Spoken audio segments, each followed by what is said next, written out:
Selamat siang pemirsa, sekitar kita akan menemani siang Anda. Bersama saya Agustina Fitri, inilah sekitar kita selengkapnya.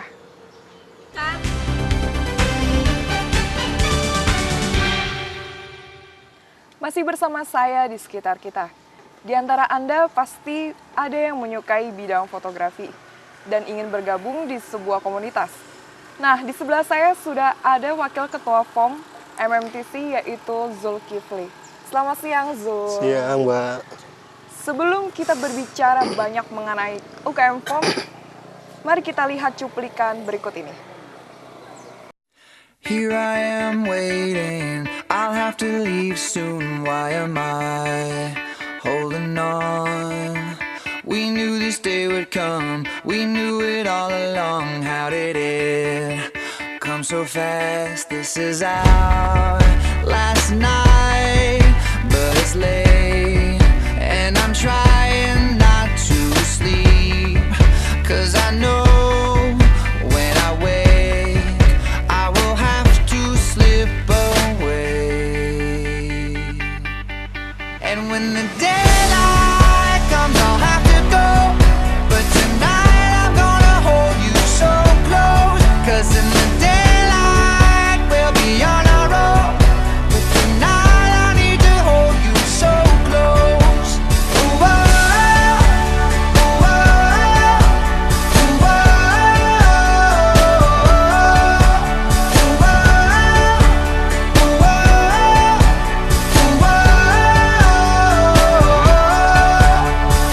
Here I am staring at your perfection in my arms, so beautiful.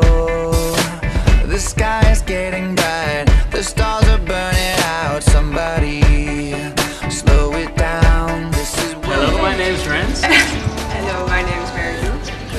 We're from the Netherlands. I want to say success terus untuk MMTC. last glance that will soon be memory. And when the daylight comes, Itu tadi adalah cuplikan dari UKM FOM. Nah, bagaimana UKM FOM itu sendiri? Mari kita tanya pada Zulkifli. Zul, bagaimana sejarah singkat UKM FOM itu sendiri? Untuk sejarah singkatnya sih, dulunya itu FOM itu didirikan sama angkatan 2005-2006. Namanya Mas Gali. Dulu dia, FOM ini bukan sebuah UKM. Awalnya itu komunitas fotografi yang konvensional lah di Jogja. Setelah itu dia, tapi mahasiswa, namanya anggotanya itu kebanyakan dari mahasiswa MTC. Akhirnya Mas Gali ini ngasih buat sebuah proposal ke lembaga. Dia ngasih ke lembaga untuk izin mendirikan UKM fotografi di MTC. Setelah itu, setelah diusulkan tadi, udah terjadi UKM FOM itu didirikan tanggal 21 Maret 2007. Nah, jadi selang 1 tahun lah dari berdirinya dari komunitas ke UKM. Oh iya. Untuk anggota FOM itu sendiri saat ini sudah mencapai berapa? Anggota FOM sekarang untuk tahun ini alhamdulillah lumayan banyak, sekitar 49 orang. Dari mahasiswa baru yang kemarin sekarang semester 2. Untuk sekarang anggota tetap dan ada juga pengurus tetapnya dari semester 4. Semester 4 sekitar 12 orang gitu. Oh iya. Nah, untuk syarat sendiri menjadi anggota FOM itu apa ya? Kira-kira? Untuk syaratnya sih nggak begitu. Untuk syarat untuk ketentuan yang tertulis, maksudnya dalam artian ikut FOM ini berdasarkan niat ingin belajar, niat ingin mengetahui dunia fotografi, niat untuk punya rasa tanggung jawab terhadap komunitas dan organisasi agar kelangsungan UKM FOM ini bisa dilanjutkan untuk tahun berikutnya gitu. Oh iya, jadi berdasarkan niat ya. Iya. Nah, itu tadi adalah perbincangan saya dengan Zul. Untuk mengetahui lebih lanjut mengenai UKM FOM, jangan kemana-mana, tetap di sekitar kita.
Masih bersama saya dan Zul di program Sekitar Kita.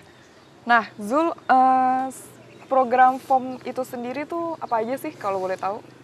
Untuk program FOM, wah banyak sih. Ya hampir kayak komunitas biasanya ada seminar, ada pembagian materi, terus ada hunting foto, terus ada pameran juga, terus ya itu adalah kayak belajar lah, sharing-sharing di sekre, kadang sharing-sharing buat sharing fotografi, sharing apa gitu. Nah, untuk tentang sharing nih, kira-kira boleh kasih tahu nggak sedikit tips fotografi itu kayak apa? Fotografi kayak apa dulu? Secara umum. Secara umum? Iya, tips-tipsnya deh. Tips. Secara umum sih, kalau umum paling ya memperhatikan komposisi foto, terus objek foto yang mau dipotret, terus teknik-tekniknya juga, teknik fotografinya, untuk pengaturan kamera, lensa, terus dan aksesoris lainnya lah untuk itu. Tapi juga di fotografi juga kan banyak tuh kayak macam-macamnya, ada fotografi di foto model, ada yang foto sukanya binatang, dan foto binatang, sukanya foto-foto hewan-hewan kecil, makro, terus suka foto-foto landscape gitu, foto ya kayak pemandangan alam gitu. Nah. Balik lagi ke pengurusnya FOM. Nah, kemungkinan nanti ada regenerasi baru nggak untuk pengurusnya sendiri? Untuk tahun ini ya, mungkin sekitar 2-3 bulan lagi lah.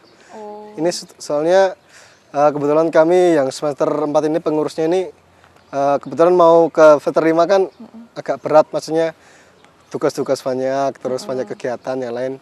Kemungkinan ini juga bakal dilanjutin ke adik tingkat gitu, biar diterusin regenerasinya.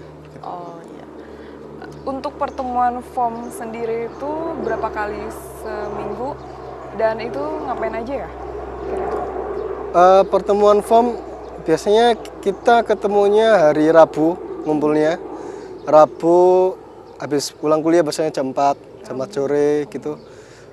Di sekre pastinya. Kadang kalau sekernya gak muat ya itu Kemana? ke ya macam-macam di sekitar kampus lah pokoknya. Oh iya. Nah Gitu. itu kira-kira ngapain aja tuh kalau waktu pertemuannya? Kadang sih ngomongin tentang apa ya, mau ngomongin tentang hunting selanjutnya, mau hunting foto kayak gimana, mau hunting foto tipe apa temanya apa, terus tentang ya serta pengurusan di form kayak misalnya uang kas dan macam-macam, terus mau ada seminar apa, terus ada lomba juga kita juga share gitu. Untuk antusias anggotanya sendiri di FOM itu kira-kira cukup besar atau bagaimana? Aslinya sih agak naik turun ya antusias itu. Soalnya kadang kan kita juga anak broadcast susah. Pastinya dalam artian tugas-tugas juga banyak tentang harus liputan di luar, harus ada tugas-tugas di luar. Kemungkinan kalau dulu sih awal-awal emang masih pada antusias cuma mungkin membagi waktunya aja yang mungkin kurang baik lah, maksudnya yang harusnya untuk ngumpul mungkin ada waktu yang lain buat ngurus yang lain, tapi kebanyakan masih yang aktif masih banyak dan sangat antusias. Zul, kira-kira dalam waktu dekat ini ada rencana mau hunting atau bagaimana UKM FOM? Insya Allah hunting sih ada sekitar 2 minggu lagi. Kebetulan kemarin udah ngomong sama anak mau jalan-jalan lah, traveling. Traveling lah. Mau foto-foto landscape di sekitar Jogja lah. Mungkin antara di pantai sama di daerah sana gunung-gunung lah. Itu tadi adalah obrolan saya dengan Zul. Jangan kemana-mana, jangan pindahkan channel Anda hanya di sekitar kita.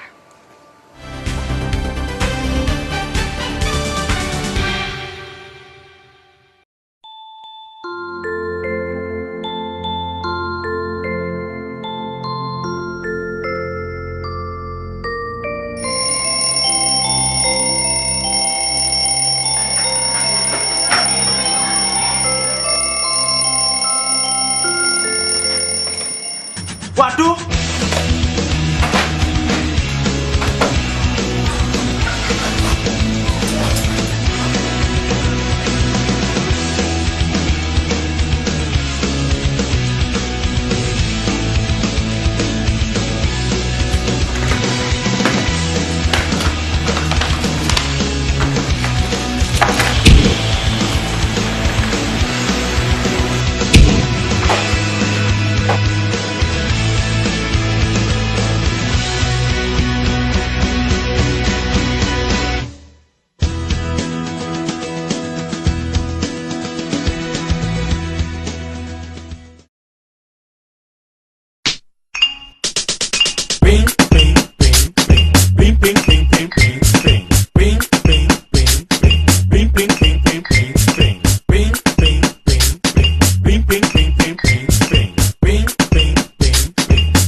Masih bersama saya di program Sekitar Kita.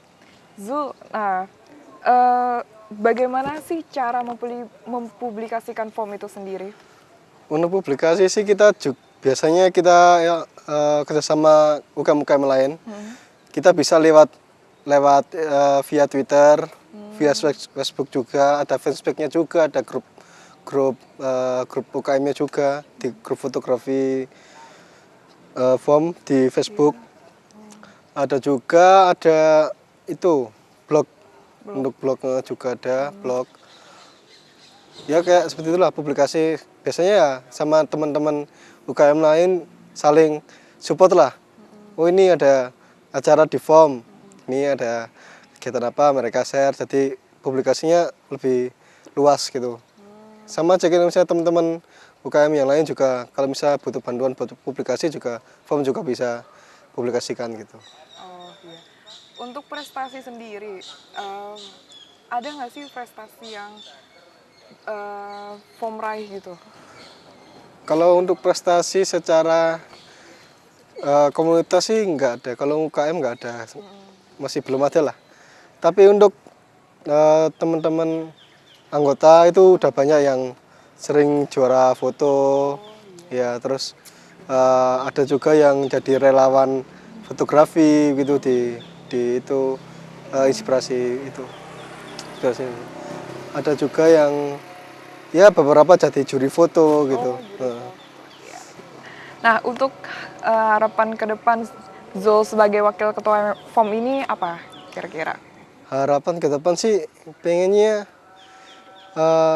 secara fisik sih kepingin ya kita kan emang nggak UKM ini kan nggak begitu besar lah, maksudnya dalam artian ini kita berdiri independen, maksudnya independen dalam melakukan kampus dan lembaga. Pengen di lingkup mahasiswa ini banyak yang ingin pengetahuan fotografi itu pengen, wah aku mau pengetahuan fotografi, kita bisa melalui FOM gitu untuk pengen belajarnya untuk bisa melalui. Ada rencana membuat program baru nggak untuk kedepannya?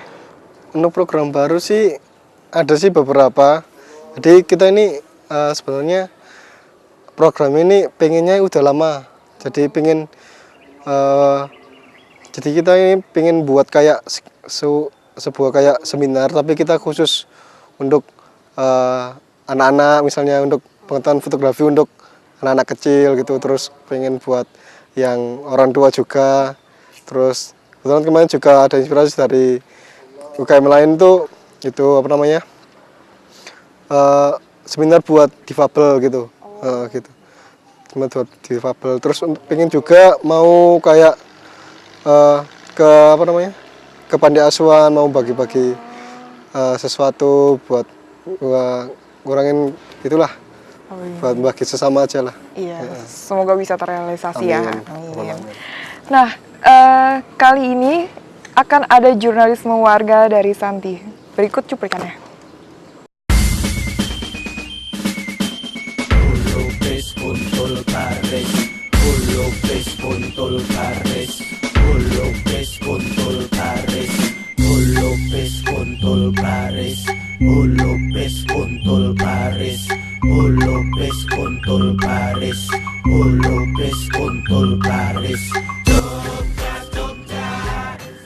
Mampir ke Yogyakarta belum lengkap jika Anda tidak ke Taman Lampion atau Taman Pelangi.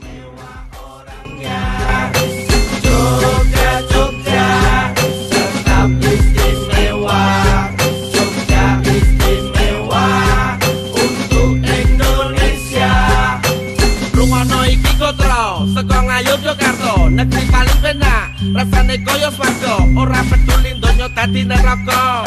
Nek kene tansah independen lan merdeka. Tanah lahirkan tata untuk rakyat, di mana rajanya bercermin di kabur rakyat. Kawasan wisata yang terletak di Jalan Munjali, Ring Road Utara, menawarkan keindahan lampion yang bersinar di tempat ini. Soko zaman perjuangan nganti merdeka, Jogja istimewa bukan hanya daerahnya, tapi juga karena orang-orangnya. Jogja, Jogja, tetap istimewa. Istimewa negerinya, istimewa orangnya. Jogja, Jogja, tetap istimewa. Jogja istimewa untuk Indonesia. Tabur wis ditabur suling wis muni, kolo wis kontol baris, ayo dadi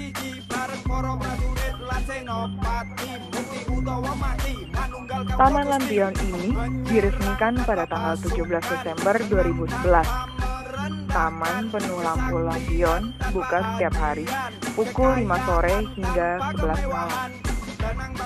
Taman Pelangi memiliki lebih dari 20 jenis permainan, 25 stand makan dan stand minum di food court-nya. Jadi, tidak perlu khawatir.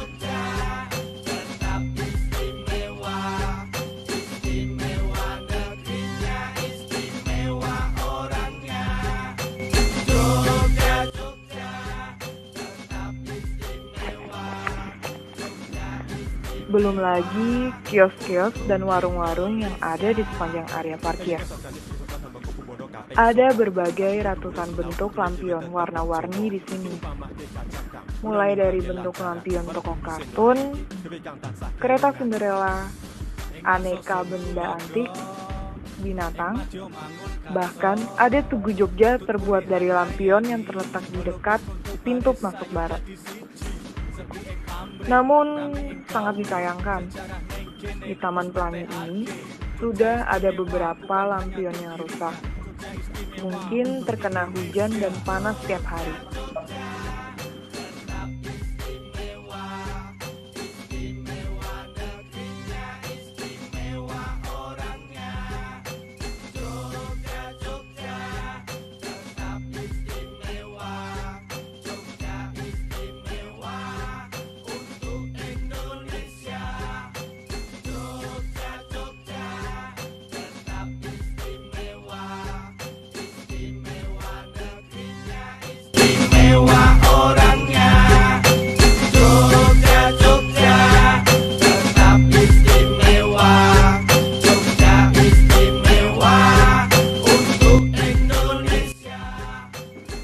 Selain lampion berwarna-warni, ada beca mini, kereta api mini, bom-bom kar, dan lainnya di bagian depan.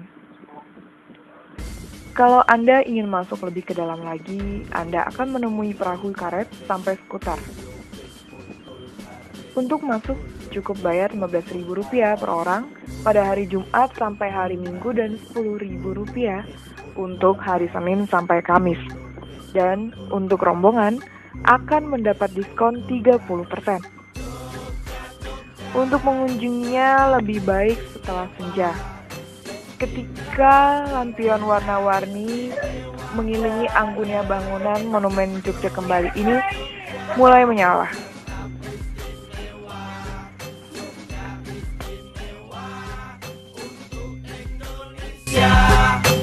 Rungono iki kotro, saka Ngayog Yogyakarta, negeri paling penak, rasane kaya swarga, ora peduli donya dadi neraka. Nek kene tansah independen lan merdeka. Tanah lahirkan tata untuk rakyat, di mana rajanya bercermin di kabur rakyat. Demikianlah singgasana bermartabat, berdiri kokoh untuk mengayomi.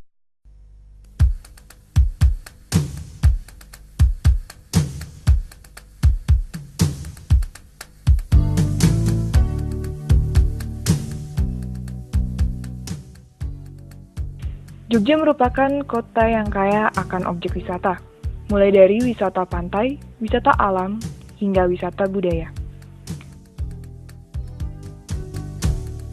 Pulang ke kotamu, ada setangkup haru dalam rindu.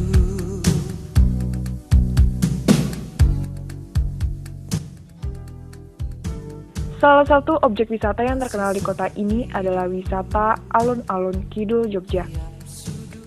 Alun-Alun Kidul Jogja merupakan ikon kota Yogyakarta selain Malioboro.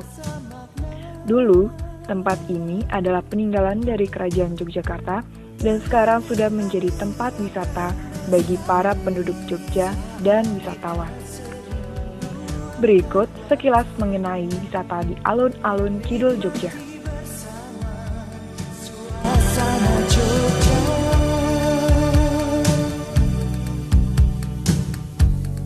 di persimpangan langkahku terhenti.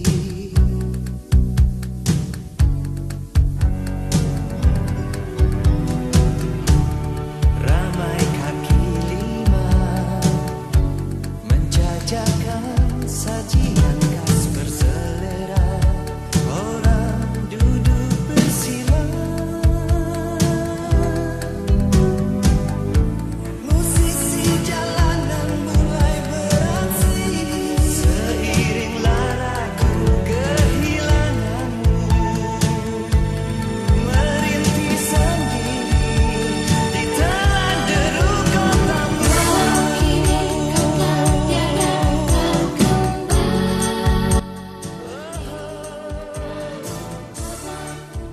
alun-alun kidul, kita bisa mencoba naik sepeda atau becak yang sudah dihiasi lampu LED warna-warni yang berada di alun-alun kidul.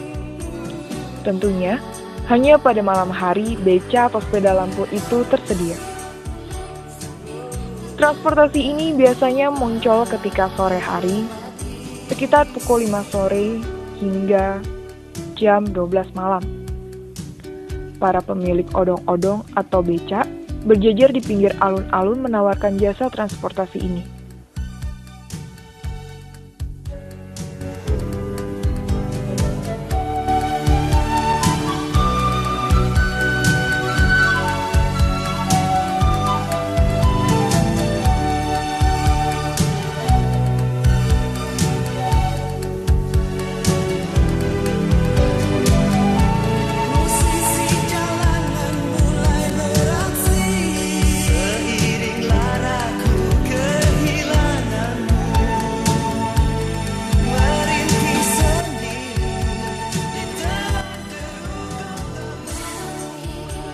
Banyak pengunjung yang datang memang berniat ke alun-alun hanya untuk bermain odong-odong atau beca hias ini.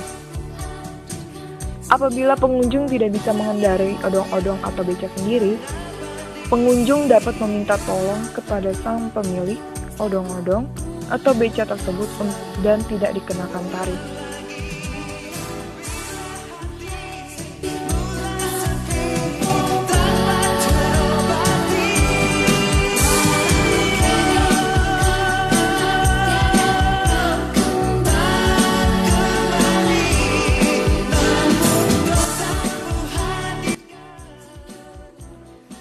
Dengan ongkos sewa 10.000 hingga 20.000 per odong-odong atau becak. Tapi tergantung tawar-menawar juga sih. Anda dapat mengelilingi alun-alun dengan odong-odong atau beca yang dapat diisi 2-4 orang. Bahkan ada juga yang mengisi odong-odong atau beca tersebut lebih dari 4 orang.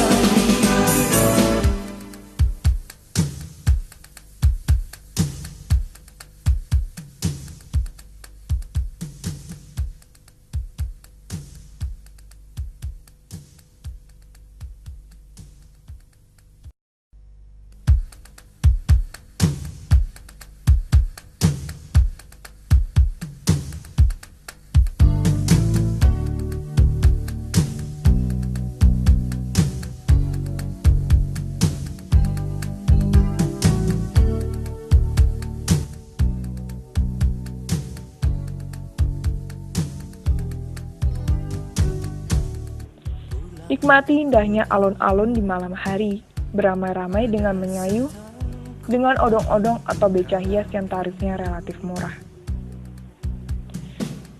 Santi Oktaviani melaporkan untuk MMTC TV.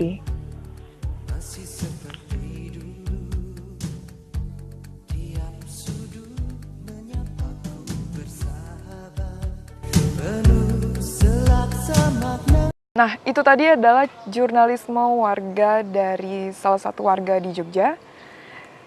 Cuplikan video tadi mengakhiri perjumpaan kita kali ini. Saya Agustina Fitri dan narasumber saya Zul beserta kru yang bertugas mohon undur diri. Sampai jumpa minggu depan.